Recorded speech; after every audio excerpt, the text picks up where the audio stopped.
To NCERT maths. तो चलिए बच्चों, आज हम क्लास 7 का चैप्टर नंबर 2 स्टार्ट करने जा रहे हैं, जिसका नाम है फ्रैक्शंस एंड डेसिमल्स। तो चैप्टर को शुरू करने से पहले हम बच्चों समझेंगे कि फ्रैक्शंस क्या होते हैं। ये आपने पहले भी बहुत बार सुना होगा फ्रैक्शंस के बारे में, कुछ बच्चों को पता भी होगा, लेकिन जिनको नहीं पता है वो बच्चे प्लीज ध्यान से समझेंगे आज कि फ्रैक्शंस क्या होते हैं। ठीक है, तो चलिए स्टार्ट करते हैं। देखिए बच्चों, फ्रैक्शन को अगर हम सिंपल सरल भाषा में समझे ना, तो ये क्या होता है, एक बड़े ऑब्जेक्ट का कोई भी एक होल पार्ट हो, उसका कुछ हिस्सा, कुछ पार्ट। ठीक है, जैसे कि मान लीजिए आपके पास एक ये बड़ा सा कोई भी एक ऑब्जेक्ट है, इसका ये वाला हिस्सा, ठीक है, कोई भी एक हिस्सा, कोई भी एक पार्ट, वो इसका एक फ्रैक्शन कहलाएगा। ठीक है, तो चलिए आप समझते हैं इसको हम कैसे करेंगे।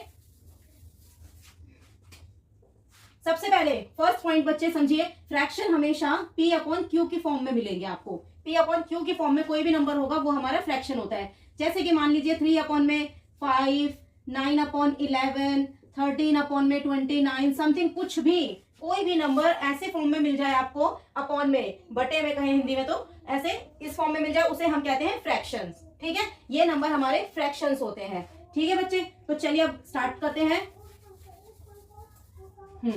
ठीक है, अब दूसरी बात देखिए, मान लीजिए आपके पास ये है, एक ऑब्जेक्ट है, कोई भी एक स्क्वायर पेपर है, उसको आप 4 बच्चों को इक्वल पार्ट्स में डिवाइड करके दे रहे हैं। ठीक है, फिर आपके पास एक बच्चा आता है, वो पूछता है कि सर या मैम, आपने मुझे कितना पोर्शन दिया है, प्लीज आप मुझे बताइए, मैं इसको फ्रैक्शन में कैसे लिखूं। ठीक है, तो आप कैसे बताएंगे बच्चे, उसको कितना पार्ट मिला है, इस पूरे का एक पार्ट, कितना पार्ट मिला है, एक। अब कितने टोटल पार्ट्स हुए हमारे, 1 2 3 4, तो आप उस बच्चे को कहेंगे, बच्चे आपको 1/4 मतलब 4 में से 1 पार्ट मिला है।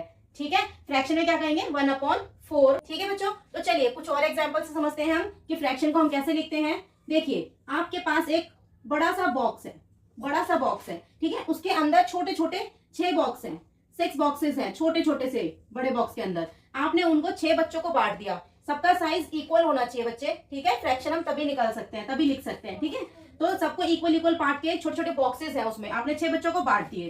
अब आपके पास एक बच्चा आता है कि सर आप मुझे बताइए मैम कि मुझे कितना पोर्शन मिला है, इसको हम फ्रैक्शन में कैसे लिखेंगे। ठीक है, तो एक बच्चे को एक पोर्शन मिला है, तो आप कैसे लिखेंगे इसको, 1 पोर्शन उसको मिला है। टोटल यहाँ पे लिखेंगे कितने बॉक्सेस है, 1 2 3 4 5 6 बॉक्सेस है, 6 है टोटल पार्ट्स उसके, तो 1/6, ये इतना फ्रैक्शन उसको मिल गया है। ठीक है, फ्रैक्शन वाली लैंग्वेज में अगर हम समझे तो 1/6 ये फ्रैक्शन बना उसका।